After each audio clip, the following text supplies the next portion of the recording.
मंचासी अतिथियों को सादर नमन और उपस्थित सभी आदरणीय श्रोता पंच उपासक उपासनाओं को मेरा सादर यज्ञ।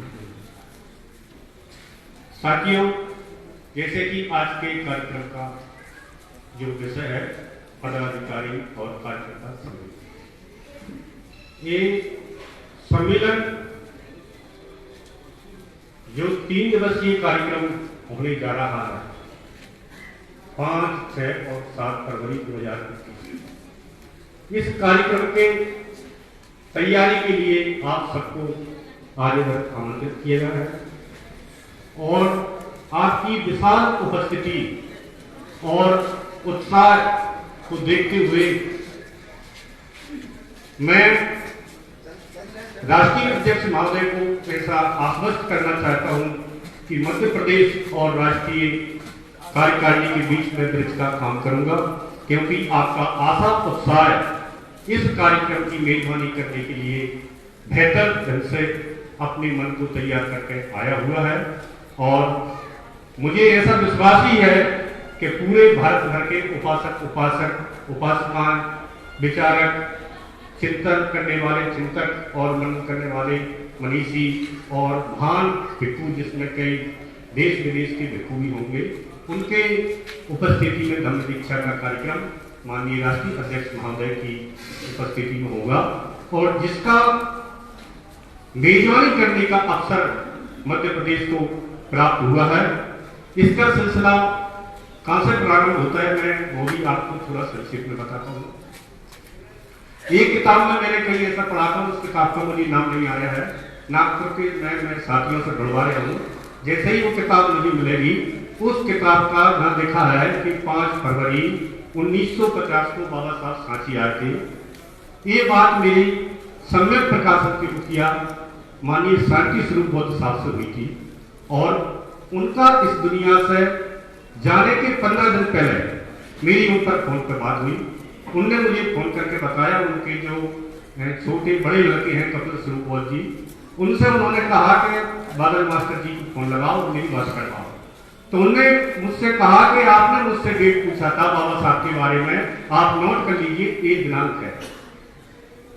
तो मैंने कहा साहब, मैं मध्य प्रदेश के एक छोटे से गांव की छोटी सी मानव इकाई का एक छोटा सा व्यक्ति, अगर मैं ये बात किसी से कहूंगा तो मेरी बात पर कौन विश्वास करेगा? आप मध्य प्रदेश के बौद्ध विचारक, बौद्ध साहित्य और अम्बेडकर के बहुत बड़े पुरोधा हैं।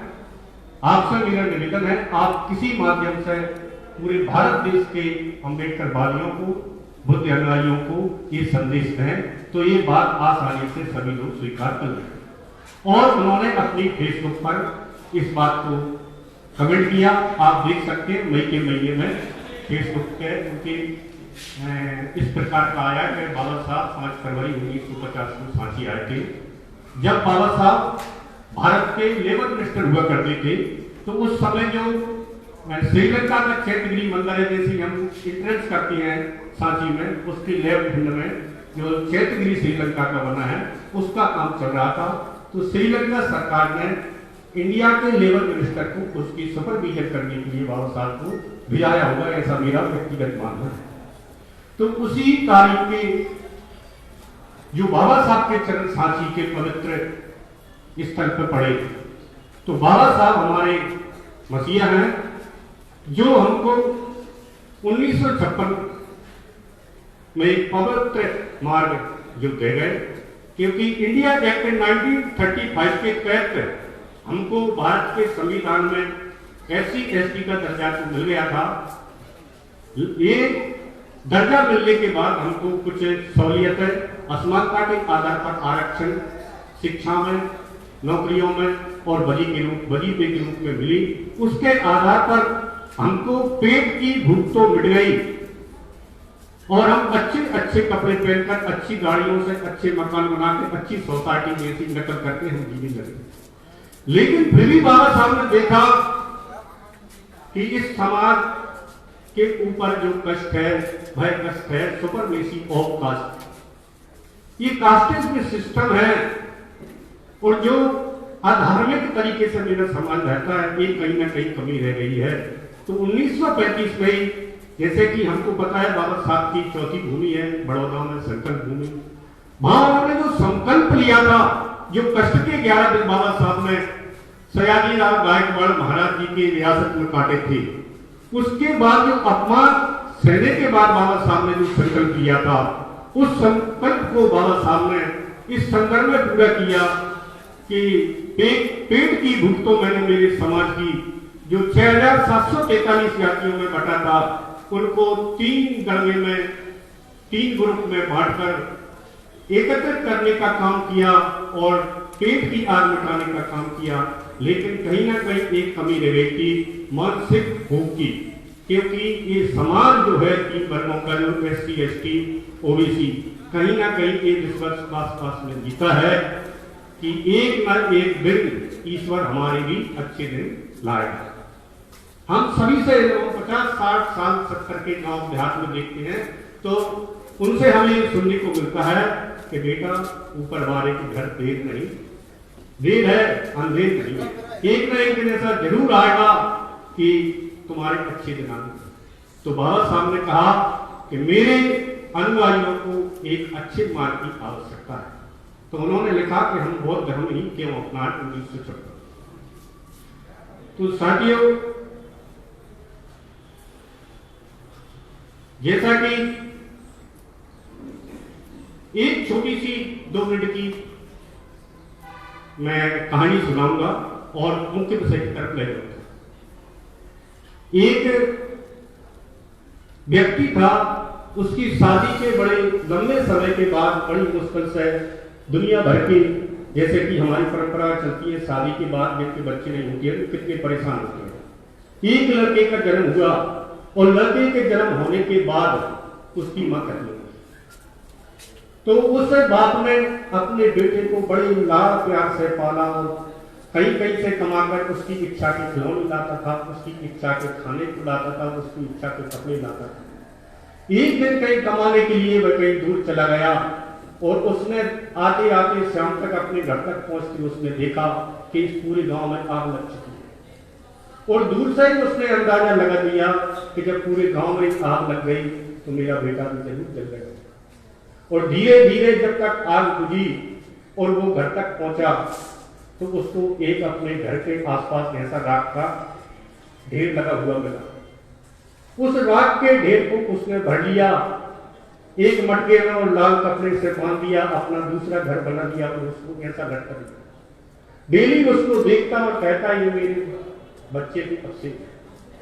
लेकिन आग लगने से पूर्व उस गांव के जो समझदार व्यक्ति थे, जो पलायन कर सकते थे, पलायन कर रहे थे, तो उसने देखा कि मेरे पड़ोसी का लड़का भी यहां जल न जाए, इसलिए उस लड़के को वो साथ में ले।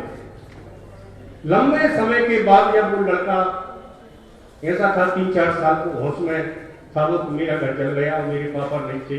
जब वो लौट के वापस आता है तो अपने घर की कुंडी खटखटाता है, श्याम बेटा अंधेरे में, और वो कहता है कि दरवाजा खोलिए, यहाँ मेरा घर का दरवाजा खोलिए।